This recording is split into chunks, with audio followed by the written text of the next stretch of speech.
president hosting the awards before.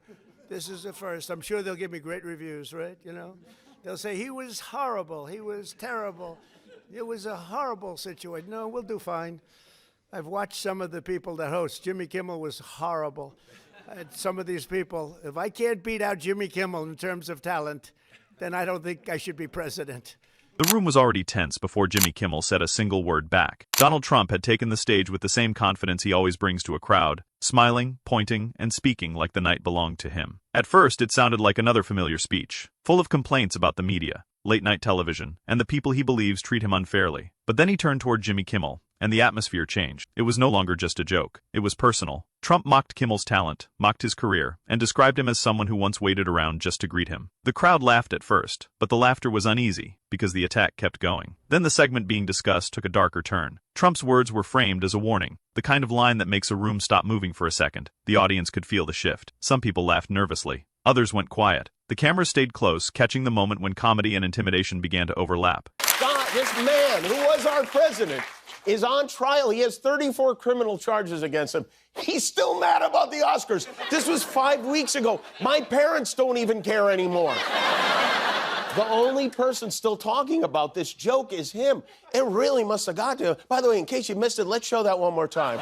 Get rid of Kimmel and perhaps replace him with another washed-up but cheap ABC talent, George Slopanopoulos. Kimmel did not answer with anger. That was the first surprise. He did not shout. He did not rush to defend himself. He simply sat there, calm and still, letting Trump's words hang in the air long enough for everyone to hear what had just happened. Sometimes silence is not weakness. Sometimes silence is the moment before the whole room understands who is really losing control. Then Kimmel leaned forward. He said he was not going to argue about who was funny, who had ratings, or who waited on a sidewalk years ago. He said powerful people often tell stories about themselves as if memory belongs only to them. But public life leaves a record. He was made to look like a fool, which he is, and at the same time go down in television history as the worst host ever of the once vaunted Academy Awards. I don't. That must be why they asked me to host the show again next year, which I wasn't planning to do, but now I might. Maybe, you know what? Maybe you can watch on the TV in the rec room at Rikers with all the guys. Cameras roll, interviews survive, speeches remain. And when a man spends years speaking carelessly, those words do not disappear just because he wants a new version of the story. The audience grew quiet. Behind Kimmel, the screen lit up. The first clip showed Trump making an earlier public remark about Kimmel and television. Then another clip appeared. Then another. Kimmel did not over-explain them. He did not laugh over them. He simply let the audience watch the pattern unfold. Trump attacking comedians. Trump attacking networks. Trump suggesting consequences for people who criticize him. Trump treating jokes not as jokes, but as threats to be punished. Starting with stupid Jimmy Kimmel, all right, that part might be true.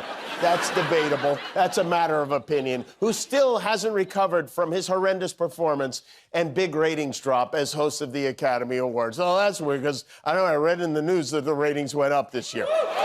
Especially when he showed he suffered from TDS, commonly known as Trump derangement syndrome. Well, now that is false. And there's only one person who suffered from Trump derangement syndrome. His name is Donald Trump, okay? That was when the energy in the room shifted. Trump had tried to make the moment about Kimmel's weakness. Kimmel made it about Trump's reaction to criticism. He said the issue was not whether a late-night host told a harsh joke. The issue was why a powerful man reacts to jokes like they are national emergencies. A confident leader can take criticism. A serious leader can answer a joke without turning it into a threat. But when every punchline becomes a personal war, the country has to ask what kind of strength it is really watching. Trump interrupted, according to the moment being presented, insisting the clips were unfair, taken out of context, and part of the same media game he had been fighting for years. But the interruption only made the contrast stronger. Kimmel stayed calm. Trump grew louder. One man was showing the record. The other was trying to bury it under volume. Then Kimmel dropped the line that froze the room. He said Trump's biggest problem was not Jimmy Kimmel, not late-night television, not comedians, and not the media. His biggest problem was his own record, his own words, his own contradictions, the things he said when he thought applause would protect him from memory. The studio went still. That was not a normal joke. That was a truth bomb delivered without shouting. It landed because everyone understood it. In public life, words matter. They do not vanish after the applause fades. They do not disappear when the next headline comes along. They stay behind, waiting for the moment someone presses play. For older Americans watching at home, the moment carried a deeper meaning. Many of them remember when leaders were expected to show restraint. They remember when public service required dignity,